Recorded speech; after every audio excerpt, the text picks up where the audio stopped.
We want to welcome you all to this program. Weekend ino yatiri kuremekedza kuuya kwaMweya Mutsvene pamusoro peupenyu hwedu. We welcome you all on board. Mwari vakuitirei zvakanaka mese. Tinokugamuchirai. Nyasha dzaMwari ngadzive nemi kwese kwamuri.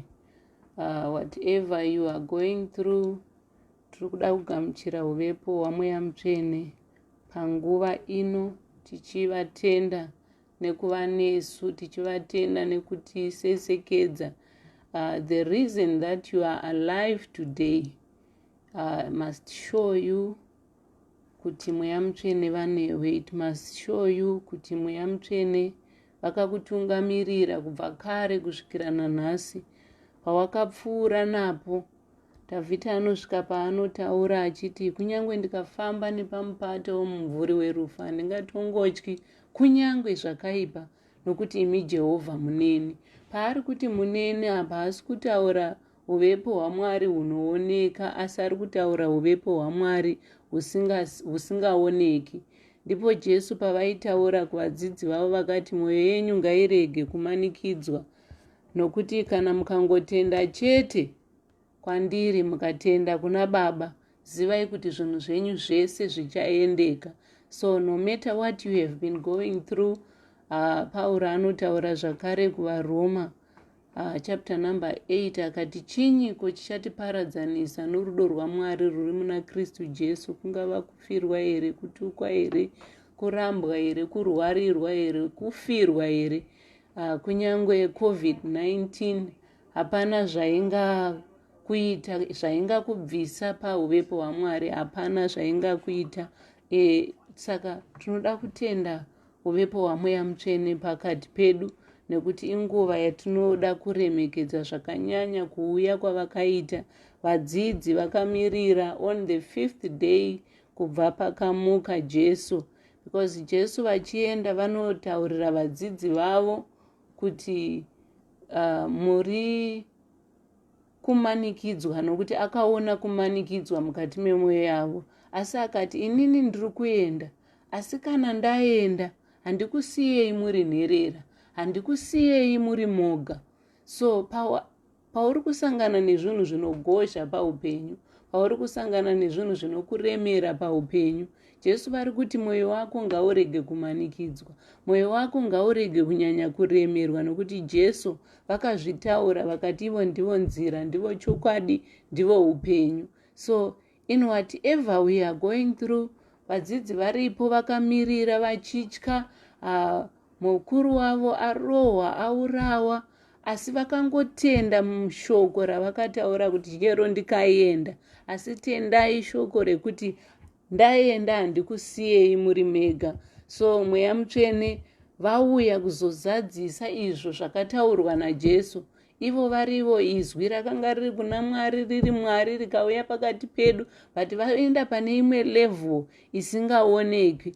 Hanzi pana akamboona Mwari here, but because takaona Jesu, tikaona zvavakaita, tikaona kuroverwa, tikaona kumuka, Jesu vanoti aona ini, aona Baba. Vadzidzi vakambosvikawo pavakabvunza vakati, show us the Father. Zvikanzi, you must believe because you have been with me, you have seen me. So whoever has seen me has seen the Father, and whoever has believed in Jesus must also believe in the Holy Spirit. So Mweya Mutsvene ndiye anotigomerera, ndiye anotisvitsa pana Baba, ndiye anotisimudzira patinenge taremerwa, ndiye anotisimudzira patinenge tichigozherwa, patinenge tichirwarirwa, patinenge tafirwa, patinenge tapererwa. Mweya Mutsvene asingaoneki, iye anotaura kumunhu wemweya ari munyama, ari matiri, patinenge tichirwadziwa, patinenge tichifunga kuti apa handichagone. Mweya Mutsvene ndo pavanobva vangosimudzira ipapo. Ndofunga wakambosvikawo pane imwe nguva yekuti zvinhu zvaoma, zvinhu zvagozha, wafirwa, but umwe munhu anenge akatotarisirawo kuti kana ini ndikazofirwawo ndichaita sei, nokuti ava vasangana nerimwe dambudziko paupenyu ratisingatarisiri kuti vangakunda. But the world is waiting for you out there. The world is waiting for those that are going to manifest as sons and daughters of God. How are they going to manifest as sons and daughters of God? Kana Mweya Mutsvene vaita basa ravo pamusoro pedu, paya patinenge tagumirwa, Mweya Mutsvene vaita take over, ipapo vanhu ndo pavachaona kuti zvechokwadi ava vanga vari vana vaMwari, ava vanga vari vaMwari, nokuti the glory of the Son of God is going to shine upon our lives. Not our glory, not our righteousness, not our own forgiveness, asi kugona kwaMweya Mutsvene kukavapo pamusoro peupenyu hwedu, all things shall be possible, because the word of God says, I can do all things through Christ who strengthens me. So Mwari vanotiitira kana isu tisati tatombokumbira vanenge vatopindura. So we are going to look at 10 things that the Holy Spirit does in our lives. By the way, show us where you are watching us from. Kuti uri kutiona uri kupi, just indicate kuti uri kutiona uri kupi, and wakatarisirawo kuti Mwari vakuitire chii. I know some of us hatisati tambobva zvapakapinda lockdown, vamwe hatisati tatombonamata, vamwe takadzokera kumasure, vamwe tine zviri kutiremera zvakawanda. Uvepo hwaMwari kutohuona kune vamwe, but in our lives some of us we have not even experienced the presence of God. So tinoda kuti mungotiratidzwa kuti muri kutiona muri kupi. Mukaenda kuinbox, you can indicate to us zvamunoda kuti Mwari vakuitirei, and show us the areas where you really need help pazvinhu zvemweya. So tichada kuti titarise how the Holy Spirit helps us in the way we are living, in the way we are tackling things in our lives. So number one, we are going to look at the Holy Spirit as a helper, as somebody who helps us to teach us and to remind us the things of God.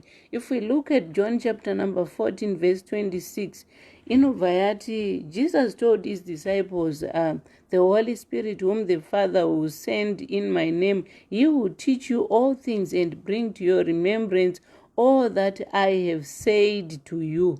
So Jesu pavanga vakuenda, tinoona vachitaura kuti ini ndini nzira, ndini chokwadi, ndini upenyu, kunze kwangu hakuna kunyangwe chimwe chinhu chamungaita. So tinoda kuti titarise Mweya Mutsvene from that perspective yatakavimbiswa naJesu, kuti kana Mweya Mutsvene auya achatirangaridza zvese zvimwe zvatisina kumboziva isusu, asi unongokaruka wakungoita zvimwe zvinhu zvakanaka. Unokaruka wakungorimaindwa pamusoro pezvinhu zvakanaka zvaMwari, woshaya kuti zvabva kupi, azvichibva muuvepo hwaMwari hwaMweya Mutsvene pamusoro peupenyu hwake. So as long as you live, the Holy Spirit tangomudaidza, haasi kure nokuti imhepo, nokuti vese vanomunamata takanzi ngavamunamate mumweya nemuzvokwadi. So when we worship God in spirit, the Holy Spirit will come upon us. Paangodaidzwa ipapo anenge atovapo. So anotirangaridza kuti tinofanira kunamata Mwari sei. Zvatakadzidziswa naJesu, anotirangaridza about the 10 commandments, anotirangaridza about what Jesus said about God the Father in our lives. So tinosvika pakuti Mweya Mutsvene takamumirira, anouya semhepo, haauye semunhu, anouya semhepo paupenyu hwedu. Uri wega unokaruka wakungonzwa umwe mweya wokungodzirwa mukati mako, kungoti I just feel the presence of the Holy Spirit. I feel like someone is talking to me. I feel like you begin to hear voices, like mwana muparadzi abuda muguta mababa vake, aenda akanofara zvake ariko. Zvinonzi ipapo he came back to his senses. Pari kunzi he came back to his senses. Ipapo pari kutaurwa kuti pane rimwe simba rakauya pamusoro pake rikagara rikamuudzira mupfungwa dzake. So ndo patinenge takuti when you are in situations, when you are faced with problems, with troubles, persecution, kutadza chaiko chaiko, when you are faced with sin, the Holy Spirit will speak to you. Uri pakati pezvinhu zvacho izvozvo, the moment yaunongofunga a little bit about God, Mweya Mutsvene vanobva vauya votanga kukurangaridza kuti zvauri kuita izvi zviri wrong. Kana uri kurwara, the Holy Spirit will come and minister to you softly kuti you are healed. So the moment you speak the word of God upon your situation, kuti shoko raMwari rinoti kudii pamusoro pesituation yangu. If you are married, the Holy Spirit will speak to you the moment you surrender your situation to God, the moment you surrender your children to God, your health to God, your marital status to God, kuti I am single. Mwari vanotoziva, because havasi mubusiness rokungosika vanhu vachikanda panyika. Umwe noumwe achitosikwa kuna Jeremiah 20, kuna Jeremiah 1, kunobva kwanzi ndakakuziva usati watombova mudumbu ramai vako, ndakakuduma nezita zvese nevhudzi riri mumusoro mako ndakariverenga. So usambofunga kuti you are a mistake. Why is this thing happening to me? Kuna Joel kunobva kwanzi pakadyiwa negwatakwata, mashu dzakauya dzikadya. Zvakasiyiwawo negwatakwata, malocust akauya akadya. Zvakasiyiwa nemalocust, makatapillars akauya akadya. Kureva kuti you have been going through a lot, one thing after the other, zvichingouya pamusoro peupenyu hwako. And there are times when you begin to ask yourself kuti why have these things happened to me? But unonzwa Mweya Mutsvene waMwari wakutaura through Joel kuti those are the pestilence that I send upon your life, kuti ukuru hwangu huonekwe pamusoro peupenyu hwako. So the Holy Spirit will always come and remind you in the midst of your situation kuti ndini Mwari ndakakusika. You have no choice. Besides, you just have to go through what I have sent you to do. So the Holy Spirit will always be our advocate in every situation. Kuti ndiye uya wamakadaidza mukamusarudza, and you sanctified him or her for my purpose. So whatever you are going through, hazvina basa kuti uri kurwadziwa zvakaita sei, but the Holy Spirit is taking you through that. The Holy Spirit will remind you in that situation kuti ndini mambo Mwari wako, ndichakupa zvese. I will supply all your needs according to my riches. I will heal you. I will help you to forgive. I will help you to go through. There are some of us vakabatirira vanhu pamoyo, tichiramba tichingofunga kuti vakanditadzira. Ingoramba uchingofunga kuti Mweya Mutsvene ndibatsirei. The moment you are going to say the Holy Spirit help me, the Holy Spirit will come ipapo okusumudza maoko pawakagara pasi, okusumudza wotanga kufamba. Kana uri kufamba Mweya Mutsvene achakubatsira kumhanya. So whatever you need to do, ask the Holy Spirit kuti ndibatsirei iwo. Sometimes you can run to people, ask for help. Ugodaidzira kuti help, help, help. No one will come until you begin to call upon the Holy Spirit. So the Holy Spirit is our helper. He will teach us how he will work in our lives as our helper. Anotibatsira sei? Iye kana auya achatidzidzisa kubva patable yaBaba pai panonzi he sets a table before my enemies, kuti ndidye. Mweya Mutsvene ndiye anenge achikutambidza whatever is set before you, naMwari, to prosper you and not to harm you. So that situation you are going through is not unto death.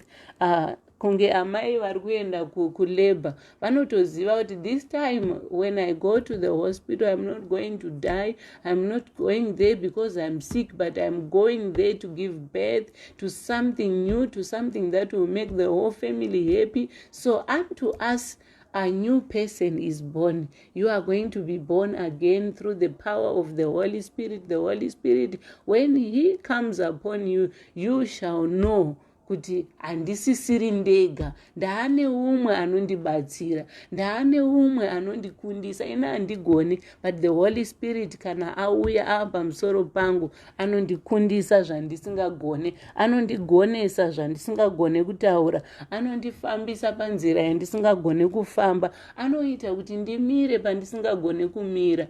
So you are not alone. The Holy Spirit is with you. Whatever you are studying, you are not alone. The Holy Spirit is helping you. Those vakashaikirwa Mweya Mutsvene vanesu kutinyaradza, Mweya Mutsvene vanesu kumira nesu. So tinoda kungoti tisvike patinongonamata tichiti Mweya Mutsvene tibatsirei in every situation. Whoever is watching me from, Mweya Mutsvene ngaakubatsire in that situation. May the Holy Spirit begin to heal you. May the Holy Spirit begin to help you to deal with that situation, not according to how you know it, but according to how the Holy Spirit wants to help you, according to the Holy Spirit's knowledge, according to what has been said by God to happen in your life. May the Holy Spirit begin to help you and teach you and correct you and direct you in the path yaunotenderwa, yaunokumbirwa naMwari kuti ufambe mairi. Mweya Mutsvene ngaakugonese, Mweya Mutsvene ngaatikundise, Mweya Mutsvene ngaakusimbise in whatever you are going through in this season. Yatiri kungorecognize the presence of the Holy Spirit pakati pedu. So tinoda kuti tinamate on that prayer point. Mweya Mutsvene chitigonesai, Mweya Mutsvene tikundisei. Tinokutendai nokuti muri pakati pedu. Tinokutendai nokuti ndimi mudzidzisi. You are the only helper that we know, the helper that was given to us by Jesus, by our Father. We thank you for your presence. We thank you. We glorify your name. We thank you. We thank you. We glorify your presence amongst us. Umwe noumwe ari kuona ndichitaura ngaanzwe kuzadzwa nesimba raMweya Mutsvene. In that situation, I know, Holy Spirit, you are going to provide answers, solutions, the comfort that we need. In Jesus' name, amen. So toda kuenda pa point number 2, how the Holy Spirit works in our lives as believers. Number 2, the Holy Spirit convicts the world of sin. So in addition to providing wise counsel, the Holy Spirit provide evidence pamusoro peupenyu hwedu. Paya patinenge tichitaura tichiti faith is the evidence of things that we hope to have. Faith is the evidence of things that we hope to receive. So the Holy Spirit is the only one who can tell you the truth of the way you should go. Because Jesus said, even if I go away, I am not leaving you as orphans, but I will send to you the Holy Spirit, who will come and convict the world of sin and righteousness and judgment. So patinenge tichifamba, ndiye Mwari anotifambisa munzira yake, kwete yedu. Munzira yake iye Mwari anotifambisa munzira dzekururama nokuda kwezita ravo ivo Mwari. So I want to pray for you today kuti Mwari ngaakufambise munzira yavo kwete yako. Wherever and whatever you want to do, may you do it according to the power of the Holy Spirit. May the Holy Spirit direct you into the paths of righteousness, of God's righteousness. Isusu tiri vatadzi, but Jesu havana kumbotadza. Isusu tichifamba munzira dzakaipa, Jesu havana kufamba munzira dzakaipa. Ngavachitifambisa munzira dzavo nekuda kwekugona kwavo, vatinzvengese muzvivi, vatinzvengese mukutadza, vatinzvengese mukuita zvakaipa. Tipuhwe simba raMweya Mutsvene riya rinoti kana wakuda shumba dzashama dzakuda kukuruma, unogona kukandirwa mugomba reshumba dzikasatombokuruma.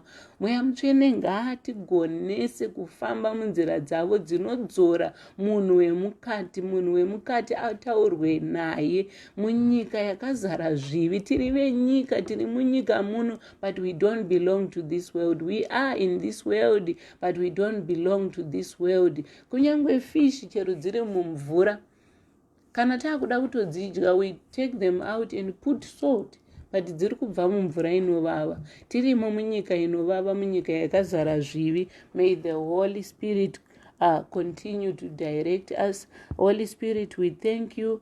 We know you are with us. Direct us into your righteousness. Direct us into the things that the Lord wants us to do. Direct us into the things that we need to say, that we need to do according to your will. Direct us to correct things.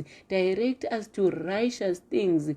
Kutaura zvakanaka, tigonesei Mweya Mutsvene kutaura, tigonesei kufamba munzira dzakarurama. Patinenge tichitaura nevamwe, titaure mashoko anosimudzira vamwe. Patinenge tichiona vamwe panyika pano, tivaonewo sevanhu, tivaone kunge ndimi muri kutaura kupfurikidza nevamwe vanhu. Patinodzorwa nevamwe, taurai murimi kupfurikidza neshamwari dzedu, taurai murimi kupfurikidza nehama dzedu, taurai murimi kupfurikidza nevafundisi, taurai murimi kupfurikidza neshamwari dzose dzakatikomberedza. Motibvisira avo vanotibvisa pauvepo hwenyu. Tinokutendai Mweya Mutsvene, munesu imi munogadzira zvinhu paupenyu hwedu nenzira yamunoda imi nayo. We thank you, Holy Spirit. You are with us. You continue to be with us. You continue to be with those that are around us. As you convict the world of sin, remember us, remember our children, remember our families, remember all our relatives and whosoever is connected to us. Ngaadzorwe pakudhakwa, ngaadzorwe paupfeve, ngaadzorwe paflirting, ngaadzorwe pakuita chese chivi chiri panyika pano. Tirungei nemunyu. Ndimi Mwari vatinotarira, ndimi Mwari vanotibatsira. All right, number 3, the Holy Spirit dwells in believers and fills them. The Holy Spirit is God's presence in the lives of believers. Do you not know that you are God's temple and that God's Spirit dwells in you? That's 1 Corinthians 3 verse 13. Mweya waMwari anogara matiri. Isu tiri tembere yaMwari, tiri tembere dzaMwari. So kana Mwari vachigara matiri, tinofanira kuchirarama sezvinodiwa naMweya Mutsvene. How do we live according to what the Holy Spirit wants? We open doors to the Holy Spirit kuti pindai kukicheni kwangu, pindai musoro mangu, munzeve dzangu, maoko angu, pandinofamba, zvese zvangu zviri pandiri, nepandinogara, nezvakandikomberedza. Mweya Mutsvene, ndigonesei kuita zvinhu nokuti ndini ndega munhu, kwete dzimwe mhuka, asi munhu akadiwa naMwari, akafirwa pamuchinjikwa naMwari. So kuti Mweya Mutsvene anogara matiri. Kana akatizadza, tichaita zvinhu senge vanhu vakagarwa naMweya Mutsvene. Hallelujah. The Holy Spirit is a source of revelation, wisdom and power. Mweya Mutsvene ndiye anotipa zvizaruko kuti ndazarurirwa chakati. Mweya Mutsvene vataura neni chakati, newisdom, njere nesimba zvinouya pamusoro pedu kana Mwari vari pamusoro pedu. When the Spirit of God is upon us, tinodirectwa, tinofambiswa munzira dzokururama, tinofambiswa nekuita madecisions. Hatiiti tega, asi unonzwa simba raMwari richiuya pamusoro pako, as it came upon David paanoenda kunouraya Goriath, akati ini ndinouya kwauri nekuda kwaMwari waunotuka.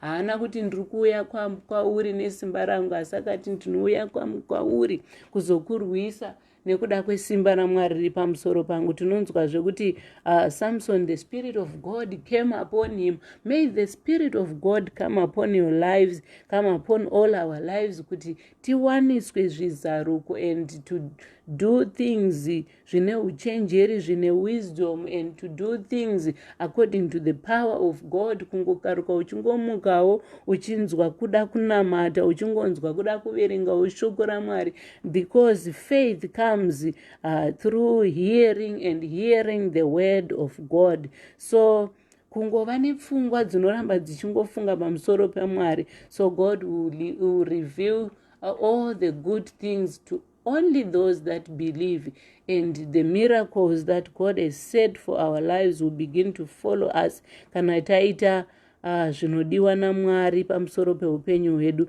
So we will receive power when the Holy Spirit comes upon our lives. He comes upon us kana tataura, tichafamba kwese tichitaura, tichiratidza vanhu vachada kuvhunza, vachida kunzwisisa kuti how did you do this, how did you conquer this, how did you come out of this, and you will tell them your testimony kuti hakuna chimwe chakandigonesa, I was only praying in my heart. Kuna umwe munhu anogona kuti I can't even pray, I can't even do this because I have gone through a lot, I'm in fire. Yes, you are in fire because Jesu akati muchasangana nema persecutions and tribulations. If they have done this to our own Jesus, who was God, who is with God, who is God, who are we not to face all those persecutions and tribulations and troubles? Tiri vanhu, tiri panyika, kana zvakaitika kuna Mwari tichasanganawo nazvo, but the Holy Spirit will give us power to sail through. The Holy Spirit will give us power to go through anything that is put on our plate. So the Holy Spirit will enlighten to us what we need to do. He will tell us the riches of God's glory. He will tell us what is at God's table for us to take. So izvozvo ndo zvinotipa simba zvokuti Mweya Mutsvene vanesu vanotigonesa. So whatever you are going through, just say to yourself, Holy Spirit, hamusi munhu, muri Mwari, mune simba rinopfuura situation. Tell your situation that I have the Holy Spirit with me. Tell your sickness that the Holy Spirit is here to heal me. I am healed already. So we want to pray on that prayer point that the Holy Spirit gives you wisdom, gives you power, and gives you revelations. Kuti Mwari muri kumboti kudii in this situation that you are going through. What is God saying upon you? What is God saying to everyone? What are you going to tell the world as your testimony? Kuti ndakakunda sei. Hanzi tichazenge takukurukura makundiro atakaita in every situation. So tinamate on that situation. We need to keep asking God, who is our helper, the Holy Spirit, could give us power to sail through. Holy Spirit, I thank you for your presence in our lives, on each and every one. Akaterera tinokutendai kuti as we go through every situation, I know you are with us. I know you are healing everyone. I know you are comforting everyone. You give us power to sail through. You give us power to go through any situation. I know you are with us. I know your presence is with us. We glorify your name for your power. We glorify your name for your strength that you are giving us each and every minute. As we live this life, we know we are not alone. You are with us. We thank you for your presence in Jesus' name. Number 5, the Holy Spirit guides us to all truth, including knowledge of what is to come. Wow. So kana amai vachienda kulabor vakazvitakura, unoona vachigadzira preparation. Some of us vamwe vanotoenda even kunoitwa scan yekutaridzwa kuti mwana wavakatakura mwanai, kuti vazive of what is to come, and we know how to prepare for it. So whatever we are going through, just know that God has plans for you to prosper you and not to harm you and to bring you to an expected ending. Kureva kuti whatever you are going through, the Lord has set it. He has predestined you for a destiny. So you are going through a situation, but God has set a destination for you. So that situation is not a destination. It is a way to take you to there. So keep on moving, keep on keeping on, keep on gaining and restoring that strength. David anosvikawo paakati ndiri kuda kuzvi-encourage. He encouraged himself in the Lord. Ungaenda kuvanhu unganochema ukadini, but you need the Holy Spirit to give you strength to go through that situation, to go through whatever you are going through. You need the Holy Spirit to take you there. So the Holy Spirit is the only helper that we have to take us through. He guides us to what is to come. He guides us to all truth of the things that we don't know, because he is not seen. And whatever you hope to have in life, you don't know it, but the Holy Spirit knows it. Unonzwa kana madhimoni anosvika paanotombotaura kuti haidhiraivhe mota iyoyo, akaiona kupiwe kwenye hakuna kana akambodhiraivha, haamuzvare, haaroorwe, haadiwe, iti nhasi ndinotoroorwa, ndinogara mumba mangu, no matter what I can go through in that marriage, I will stay because the Holy Spirit is with me. Don't look at people, look at the Holy Spirit. Vese vakatarira panyoka yendarira vakararama, vese vakatarira panyoka yakagadzirwa naMozisi vakararama, asi vakarumwa nenyoka. Hazvina kunzi havana kurumwa, ende hazvina kunzi zvanga zvisingarwadzi, zvairwadza, asi vakaramba vakatarira panyoka yakagadzirwa naMozisi. So the enemy will come and strike you, but keep standing, remain there, stay there, don't move. Kusvikira. Ende kana uri situation, don't talk too much. Kana uri situation, say, Holy Spirit, stand with me, help me, keep quiet, be in your closet. Even if you are silent, but speak within yourself and say, Holy Spirit, I am in a situation, I don't know what to do. I'm not talking to those vachiri nema-solutions ekuti ndikaedha 1+2. Ndokuda kutaura kune avo vasisisina kuti ndochiita sei, ndapererwa, ndagumirwa. Ipapo patiri kugumirwa, Mweya Mutsvene ndipo pavanotangira. So may the Holy Spirit help us to show us the things that are to come, the things that are coming upon our lives as you prepare for your miracle. Glorify God within that situation. Glorify God as you go through that valley.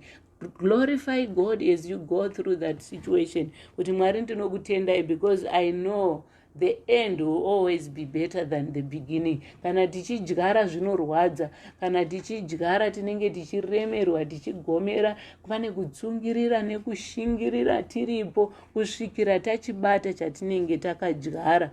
Kana goho razouya, zvinenge tinokangamwa pain yese. Kana mwana auya, tinokangamwa pain yese. Kutokangamwa kuti uri wakasonwa, kutokangamwa kuti wakachekwa, kutokangamwa kuti takamborima, asi tinenge taane goal. So the Holy Spirit will always be with us to guide us and show us the things that are to come, that are better than what we are going through now. So Holy Spirit, we thank you, we glorify your name, we thank you for your presence upon our lives as you are going to show us things that are going to come, things that are better, the new seasons that are coming upon our lives. We are going to sprout out better things. Have been dry in our lives, but you are showing us better things. You are showing us better ways. You are showing us new things upon our lives. Thank you for your provision of everything that we need in this life. Thank you for our children. You are going to take them to a better level. Our husbands, our families, you are taking them through better things. You are taking them through better solutions for our families, better intelligence. We thank you, Holy Spirit, because you are with us. You speak with us. We hear you. We thank you, God. We thank you. We glorify your name in Jesus' name. Amen. Number 6, the Holy Spirit gives spiritual gifts to believers. Oh, these are the attributes of the Holy Spirit. Kana Mweya Mutsvene apo pamusoro pedu, we get wisdom, we get knowledge, we have power. The Holy Spirit manifests upon our lives. Pane paunotomboona kuti apa handisiri iniwo apa, zvinhu zvangoedheka zvega, 1+1+2 ndatoona ndatopana 4. Kuti zvauya sei, I don't know, but the Holy Spirit takes, anoedha zvinhu zvatisina. zvatisingaoni zvigovapo, zvatisina kumboona ramangwana redu riri. Mweya Mutsvene anongotisimudza tongokaruka in better positions. So may the Holy Spirit take you to better levels. May the Holy Spirit give you spiritual gifts zokuti chero wakarara unogona kutorota zvinhu zvichaitika mangwana. So chero uchitofunga, you begin to see things that are going to happen. So may the Holy Spirit give you gifts, kunyanya the gift of love, to love one another and to forgive, and to live with each other in harmony, and tichiteedzera the commandment, the 10 commandments of God. Kana uchizvida iwewe hauitire umwe munhu chakaipa, sekuzvida kwaunoita itirawo umwe munhu zvakanaka. Zvaunoda kuitirwa nevamwe itirawo vamwe izvozvo, kuti iwe ugoitirwawo izvozvo, because chaunodyara unokohwa. Umwe neumwe anodyara chinhu chakanaka anokohwawo zvakanaka. But those that kill by the sword, they will also die by the sword. Those that give, they will also be given. Those that give love will also receive love. So whatever you plant, that you will receive. And you will receive it pressed down, shaken together, and overflowing. So whatever you give, may God give you back double. Number 7, the Holy Spirit is a seal in the lives of believers. Ndiye chidindo chedu, the legal signature, the legal right for us to attest the ownership yekuti tiri vana vaMwari.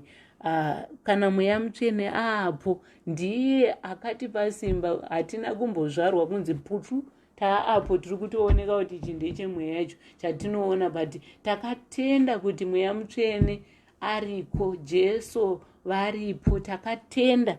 So that belief yatakava nayo, we had it because the power of the Holy Spirit came upon us. So now we can go to the Father and say, this is our Father, and we are his children, and Jesus is our own. Of course, achauya kuzotonga nyika, kuzotonga vapenyu nevakafa, but at this time he came to take us all to be with him. Akati chiregai kumanikidzwa, because ndiri kuenda kuna Baba. Kana ndaenda kuna Baba, ndichakutumirai Mweya Mutsvene. Mweya Mutsvene ndiye ari nesu. Iye obva hati, I am the vine. Wese anogara mandiri achabereka zvibereko. Baba vangu ndivo murimi. So the Holy Spirit enables us to be glued to Jesus Christ. And Jesu vanobva vataura, pane vhesi rinondikatyamadza pana John chapter number 15 kuti, without me you can do nothing. Kureva kuti kana Jesu vasipo, hapana zvinhu, hapana chunhu chatinogona kuita in this life. So the Holy Spirit is our helper to glue us to Jesus, to give us zviri patafura yaJesu. So if we don't stick to Jesus, zvinhu zvedu hazvifambi.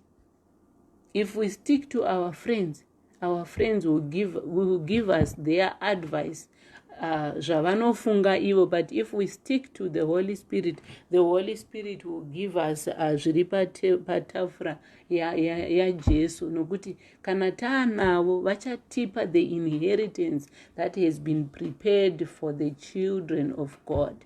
We are the children of Abraham by faith, and through the Holy Spirit we are glued kuzvinhu zvakapromiswa naMwari kuna Abraham, kuti vana vako vachawanda senyeredzi, vachawanda semuchuche wegungwa. So we thank the Holy Spirit because he is with us. The Holy Spirit gives us life. The Holy Spirit gives us what is at Jesus' table, what is coming from the Father. Number 8, the Holy Spirit helps in Christians' weakness and intercedes for them. Wow, Romans chapter number 8 from verse 26. Everything works for good to them that love the Lord. Whatever weakness that you have gone through, whatever situation you wakasangana nayo, may the Holy Spirit use that weakness as a testimony, and a testimony that will help somebody. Kuti you have gone through this problem, you have gone through this, and how did you get your turnaround to come back to God? It can only be through the Holy Spirit, that the Holy Spirit spoke to you. May the Holy Spirit speak to somebody ari kusangana nekuremerwa, ari kusangana nesituation yaari kuti ndasangana nemiedzo, but hakuna miedzo waungasangana nawo in this life waungati hauna kumboitika. Whatever chauri kusangana nacho ichocho, that thing that you call sin, kuna umwe munhu akatombozviita in this life. So the Holy Spirit will always groan and intercede. May the Holy Spirit intercede for you. As we pray and accept the Holy Spirit in our lives, we want the Holy Spirit to help somebody angane addiction of anything. Kune vane addiction yepornography, kune vane addiction yeflirting, kune vane addiction yekungotadza hatombogoni kuita zvinhu zvakanaka. So the Holy Spirit ari kutigomerera. Pane panondirwadza pana Romans chapter number 28 ipapo pari kunzi panobva panzi sei tichichemedza mweya mutsvene watakapiwa naMwari, nokuti haatiiti senharo. Tinenge isu pane munhu akabata katambo kanenge kakasungirirwa, imbwa inogona ngomhanya chero kwayada, but pane mweya mutsvene atakasungwa naye muhuro medu anenge achida kupota achitidzora. If we don't accept the power of the Holy Spirit upon our lives, tinongoinda kunge mombe dzakarasirwa. But kana mweya mutsvene tikavakumbira kuti vakontrole upenyu hwedu, vanosungirira tambo yavo muhuro medu, votibatsira kufamba munzira dzakanaka, votibatsira kuita zvinhu zvakanaka. So whatever addiction that you are going through right now, may the Holy Spirit be with you, guide you, correct you in that area. Accept the Holy Spirit. Haazi kure, haatyisi kungotaura kuti mweya mutsvene ndibatsireiwo in this situation. May the Holy Spirit be with you, guide you, teach you, correct you. May he touch your bones. May he touch that part which has that addiction. May that addiction stop now by the power of the Holy Spirit, because ari pakati pedu tiri munguva yake. Mweya mutsvene ndiye ega angagona kutikundisa. Number 9, the Holy Spirit makes believers new and gives them eternal life. Romans 8 verse 10 to 11. Wow, the Holy Spirit work in the lives of believers to renew, to sanctify, to make us holy, to make us presentable before God. I remember Joseph paakaburitswa akuda kunoitwa prime minister, zvinonzi varindi vejeri vakatanga vambomubvisa hembe vakamuveura, and so that he can be presentable before God. So we go through stages of presentations atinoitwa naMweya mutsvene kubva patanga takadonhera pasi tigoveurwa to be presentable. When he went to Potiphar, zvinonzi Potiphar akatobvisa futi nehandi dzake akamupfekedza kuti aite Pharaoh, akabva amupfekedza hanzu dzekuti aite iye anogona kuva munhu ari presentable. So the Holy Spirit will always make you presentable before him. Whatever you are going through, whatever you have done, the Holy Spirit will make sure he cleanses us, he directs us into the right path, kuti tive vanhu vanogona kuita zvinhu zvakanaka. So Mweya Mutsvene havatiregi, he renews, he restores, he resuscitates us patanga taakuda kufa. So hausi kuzofa, uchava mupenyu. Josefa, kana zvakaitika kuna Josefa, say to yourself, it shall also happen to me. Don't kill yourself like Judas because of a mistake that you have done. Go back before the Holy Spirit. The Holy Spirit is right there with you. Speak to him and say, I want to change. I want to be a good person. Tell him what you want to do, and the Holy Spirit will do everything for you. Wherever you are watching us from, the Holy Spirit sanctifies, enables believers to bear good fruit in their lives. That's Galatians 5 verse 22 to 25. So it's a process. yekusanctifya, kusukwa, kuti Mweya Mutsvene kandakugamuchirai chindisukaiwo ndive munhu mutsva, ndive munhu akashambidzwa. So the Holy Spirit will give you the power. Hazvitombodi nharo, zvinongoda kuti mwoyo wako ungovhurika kuti Mweya Mutsvene chindigonesai. Josefa akambozvidemba akazvituka, but whatever happened, ukanosungwa ukaenda musituation yakadaro, but yakwana nguva yekuti usimudzwe, Mweya Mutsvene anorangarira, Mweya Mutsvene haakangamwe. Zvawataura nemwoyo wako right now as we pray, kuti Holy Spirit, I want to give it a test, kuti zviri kumbotaurwa izvo zvinoshanda here muupenyu. Mweya Mutsvene haana ruzha, Mweya Mutsvene anobata munhu wemukati, Mweya Mutsvene anodzoreredza. So looking at these 10 points, in conclusion, we can only say the Holy Spirit is the only suitable helper, comforter, teacher. He is everything in overall of everything that we need in this life. So pane umwe munhu ari kuti ini ndakaremerwa kana kunamata handichambokwanisi, ndakagumirwa, ndakapererwa, ndiri kunzwa kuremerwa. I want you to take a deep breath and say, Holy Spirit, help me. I know I've said things, ndakashora vanhu, ndikataura vanhu, ndikatuka, ndikakoniwa kuregerera. Inini wacho ndine ma-addictions. Addiction haingorevi yedoro chete, une mamwe ma-addictions hauinawo ekungotsamwa chaiko. Haugoni kutaura nevamwe zvakanaka, une hasha. Mweya Mutsvene ngaakugonesa, akudzorere. Pane pamwe pekuti foni ikaremerwa zvakanyanya, we set it back to factory settings. So may the Holy Spirit take you back to the settings dzawakaisirwa naMwari kubva pekutanga. Kuti Mwari ndoda I want to surrender. So when we surrender things in the office of the Holy Spirit, we don't go back again knocking kunge makudo akaisa fimbi yawo yemashuku. Inongoti kati gare gare oenda unofukura, gare gare oenda unofukura.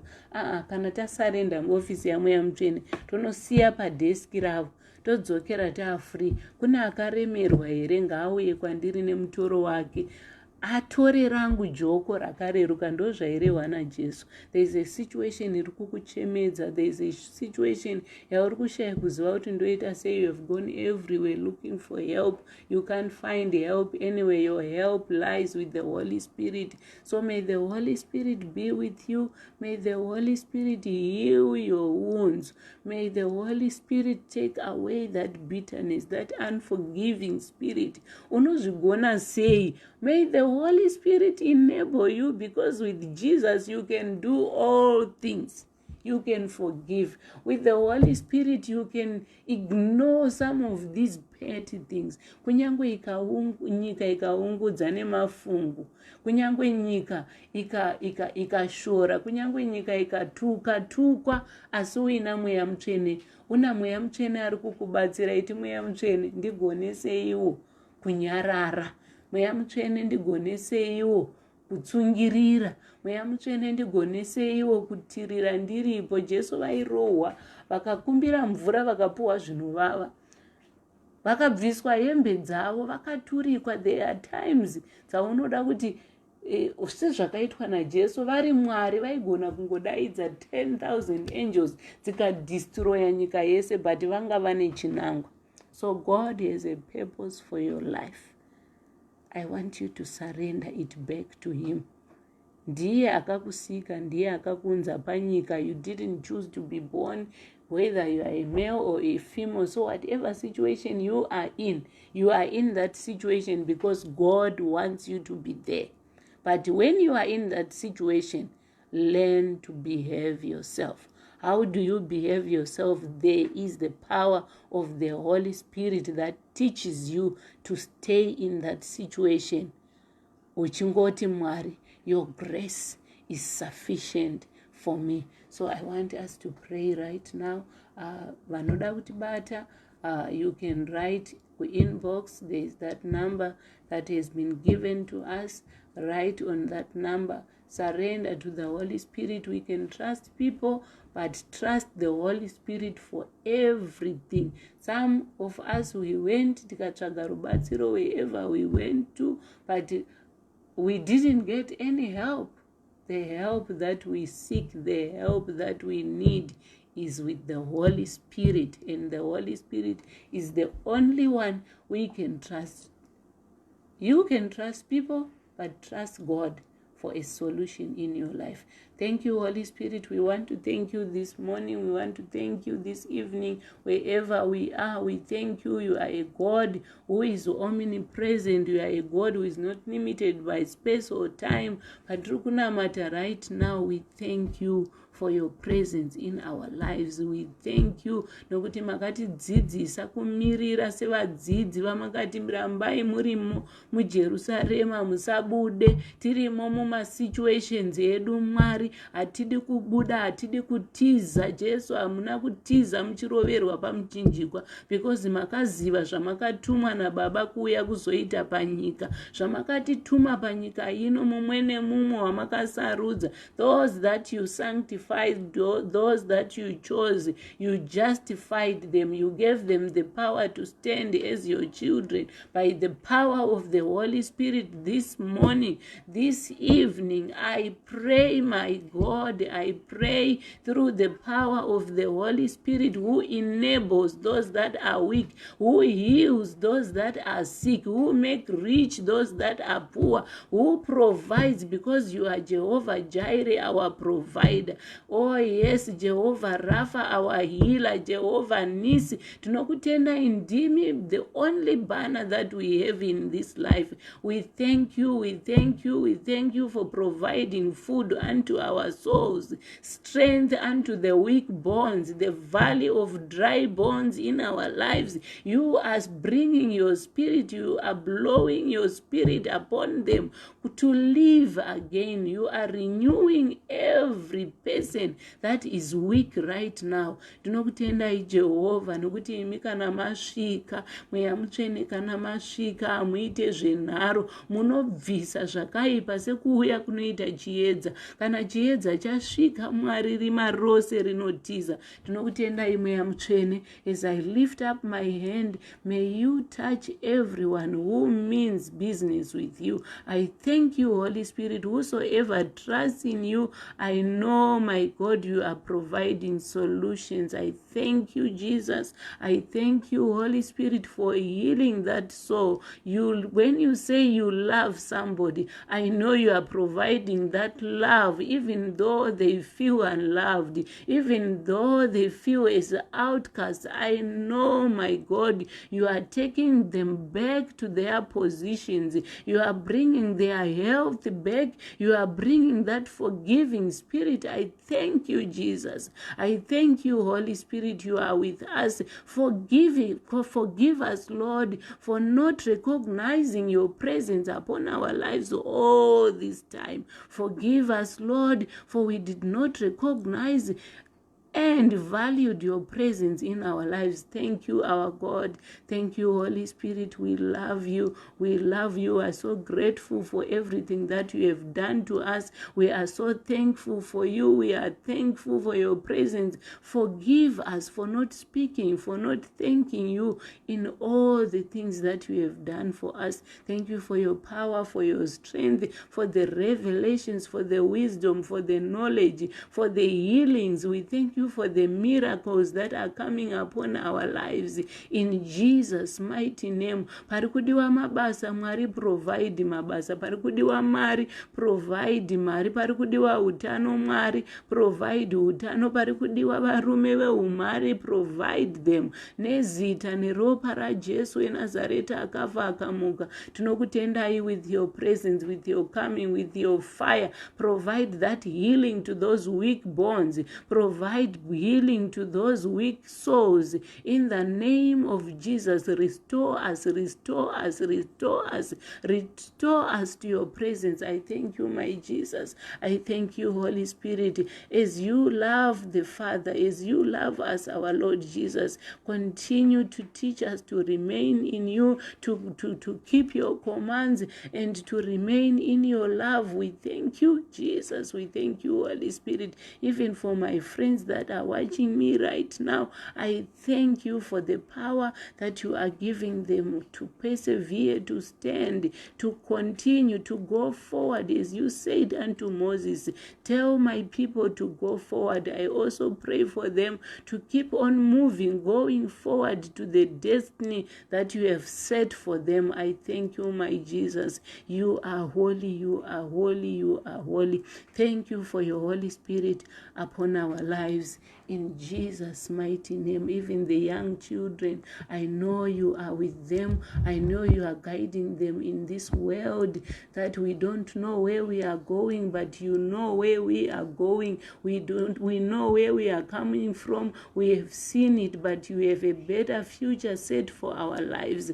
I thank you, my God. You are providing the good fruit in our lives. Thank you for making us bear the good fruit. Vanhu ngavaone kutapira kwenyu kupfurikidza noupenyu hwedu. Mwari vemasimba ose, tigonesei patakakundikana, imi chitigonesai, nokuti makatisika nechikonzero. Mumwe nemumwe wedu ane chikonzero chekurarama. Mwari vemasimba ose, kunyange nyika ikativenga, yakatanga yavenga imimi, chero ikati persecute, even as we are persecuted by this world with all the situations that are facing us. Coronavirus must die.